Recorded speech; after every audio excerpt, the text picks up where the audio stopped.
Before telegraphs, before postal routes, shepherds communicated through stone. On a morning in March 1847, Thomas Mytton walked the ridgeline above Church Stretton at first light, his boots crunching through frost that hadn't yet surrendered to the sun. He was 54 years old, a hill shepherd who had worked these slopes for 38 years, and he carried in his leather satchel 3 smooth stones pulled from the Long Mynd plateau. The Shropshire Hills stretched before him in waves of ancient rock. 430 million years old, pre-Cambrian stone that had seen glaciers come and go, that had watched Romans march past, that predated England itself. Mytton placed the first stone on a cairn near Pole Bank, adding to a key marker that had existed longer than anyone could remember. The stone would tell another shepherd, whom he might not see for weeks, where to bring the flock tomorrow when the weather turned. This was the language of the hills, not written, not spoken, but built one stone at a time across a landscape where isolation was measured in miles of heather and where a shepherd might walk 20 miles in a day and see no other human soul. The Shropshire Hills ran for approximately 35 miles from north to south, rising abruptly from the Shropshire Plain to heights exceeding 1,690 feet at their highest points. The Long Mynd Plateau alone covered 22 square miles of moorland and heath, cut through by narrow valleys called batches that dropped steeply into hidden hollows. In spring, when lambing season peaked, and a single shepherd might be responsible for 400 ewes scattered across 6 square miles of open grazing land, communication became survival. The stone cairns served a purpose that no written message could match. Paper deteriorated in the constant rain that swept in from Wales, visible as gray curtains marching across the hills. Ink ran, wood rotted, but stone endured. A shepherd could leave a marker in the morning and return 3 days later to find it unchanged, still readable to anyone who knew the code. The system had no central authority, no rule book, no keeper of records. It evolved through necessity across generations of men who worked alone in conditions that killed the unprepared. Mytton had learned the practice from his father, William Mytton, who had shepherded these same hills from 1798 until his death in 1844. William had learned it from his father, and backward the line went into oral history that no longer had names attached. The stones themselves were carefully selected, not too large to carry easily, not so small they'd blow away in the gales that regularly exceeded 40 miles per hour on the exposed ridges. A stone the size of a man's fist was ideal. Smooth river stone was preferred because it stacked well and because its rounded shape distinguished it from the angular shale and sandstone that littered the hilltops naturally. The locations of the cairns followed geographic logic. They stood at high points where visibility extended for miles in clear weather. Caer Caradoc, rising 1,506 feet above sea level, with its Iron Age hill fort crowning the summit, held 3 major cairns that served as reference points visible from the Long Mynd, the Stiper Stones, and the Stretton Hills simultaneously. A shepherd on Pole Bank could read the cairn on Caer Caradoc through a spyglass, a small brass telescope that cost 3 weeks' wages but made the difference between coordinated grazing and chaos when flocks needed to be gathered before a storm. The arrangements of stones conveyed specific meanings that varied by location and season but followed patterns. 3 stones stacked vertically meant gather the flock at this location tomorrow at first light. 2 stones placed horizontally, one atop the other, meant weather coming from the west within 12 hours, move sheep to lower ground. A single stone placed deliberately apart from the cairn, 5 paces to the north, meant wolf or dog reported in the area, though by 1847 wolves had been extinct in England for 300 years, the signal persisted, adapted to mean predatory dogs that had gone feral or shepherd's dogs that had turned aggressive. 4 stones arranged in a square meant market day coordination, Meet at the agreed livestock sale point, usually Church Stretton or Bishop's Castle, to move sheep together in larger numbers for better prices. The system required intimate knowledge of the land. A stranger could walk past a cairn and see nothing but a pile of rocks that might have been there for centuries, or might have been assembled by geology alone. But a working shepherd knew every cairn on his territory. He knew which ones were ancient boundary markers from medieval common land disputes, which ones were modern constructions from the past 2 generations, and which ones were active communication points checked daily during lambing season. On the Long Mynd, 23 cairns served as regular messaging stations. Along the Stiper Stones Ridge, 17 more. The Shropshire Hills held 31. Across the entire range, approximately 200 cairns functioned in the network, with perhaps 60 in active daily use during peak seasons. Weather determined everything. The Shropshire Hills caught rain coming off the Welsh mountains to the west, creating a microclimate where annual rainfall exceeded 50 inches in the uplands compared to 27 inches in the valleys below. Fog rolled in without warning, reducing visibility to 20 yards. In winter, snow accumulated in the batches, while the exposed ridges remained clear, blown clean by wind. A shepherd caught in deteriorating conditions needed to know where to shelter, where to move the flock, and whether other shepherds had already occupied the limited refuge points, stone shelters built into hillsides, barely tall enough to crouch in, but warm enough to survive a night when temperature dropped below freezing. Thomas Mytton's territory extended from Pole Bank south to Packetstone Hill, approximately 4 miles of ridgeline and the eastern slopes that fell toward the villages. His nearest neighboring shepherd worked the western slopes, and they rarely met face to face more than once a fortnight. Yet they communicated daily through the stones. On clear mornings, Mytton could see smoke from the other man's cottage, 3 miles away across the plateau. But seeing smoke meant nothing about where the sheep were, whether predators had struck, whether weather had damaged fencing, or if water sources had frozen.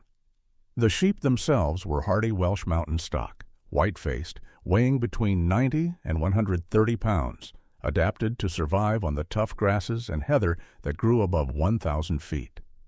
A ewe could lamb in snow if necessary, and many did.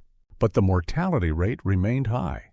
10% of lambs died in the first week, most from exposure or predation by foxes that denned in the rocky outcrops along the ridges. Gathering the flock quickly when weather threatened could cut those losses in half. The stones enabled that coordination. At 9:30 on the morning of March 18, 1847, Mytton reached the cairn on Wild Moor and found it had been modified since his last check 2 days prior. Someone had added 4 stones in a tight cluster to the eastern side. He recognized the pattern immediately. Samuel Griffiths, who worked the slopes toward Rattling Hope, was signaling that he'd lost sheep. At least 4 ewes had broken through damaged fencing and scattered. Mytton checked his own count. He was responsible for 380 ewes currently, down from 420 in January before winter losses. 4 missing sheep represented significant value, each breeding ewe worth approximately 3 pounds, a quarter of his annual wage. He left his own message.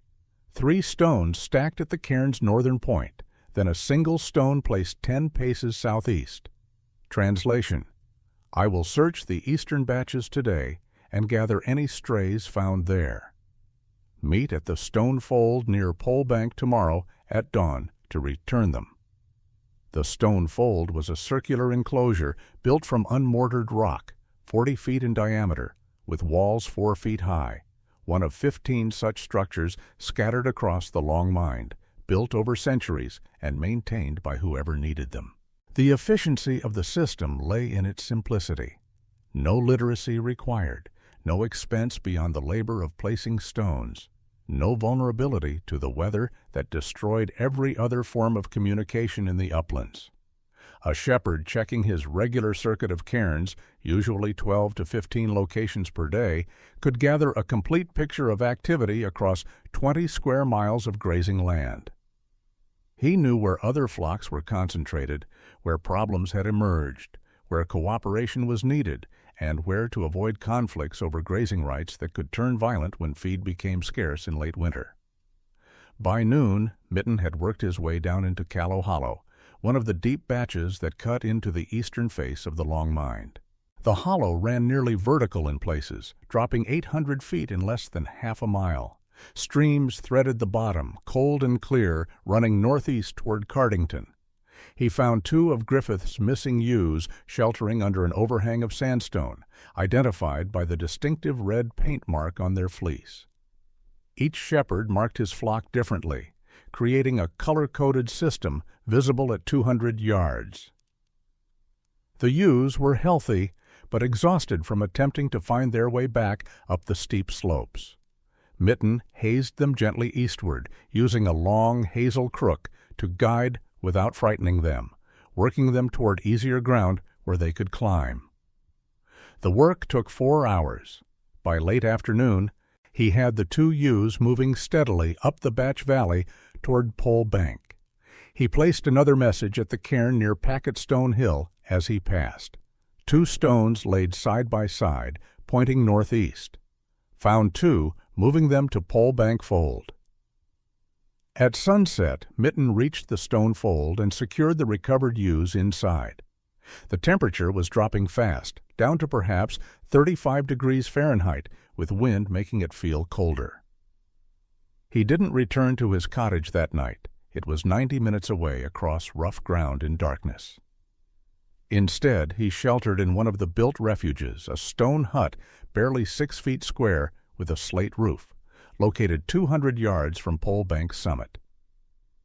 Inside, previous users had left a small store of dried peat for fire, a common practice that meant survival for anyone caught by sudden weather changes.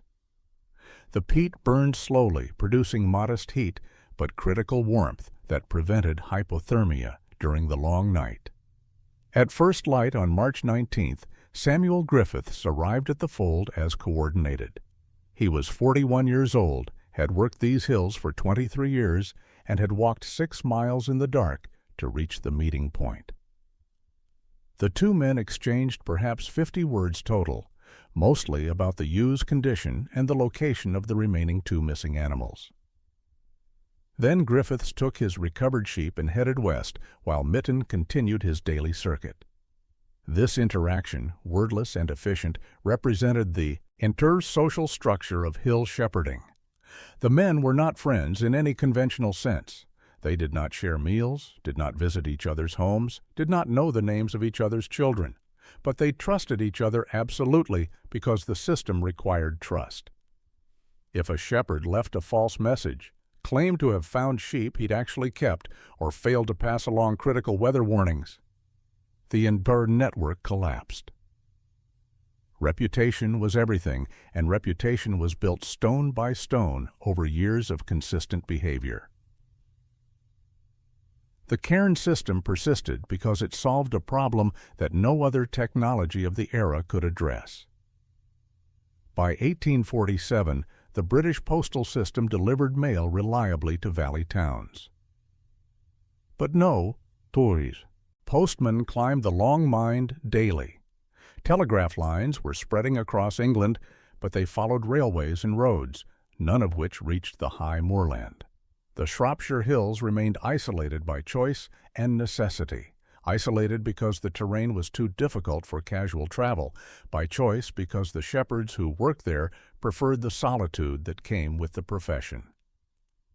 But isolation created vulnerability. In February 1844, a late-season blizzard had struck the Long Mynd without warning, dropping 18 inches of snow in 12 hours and creating drifts 8 feet deep in the batches.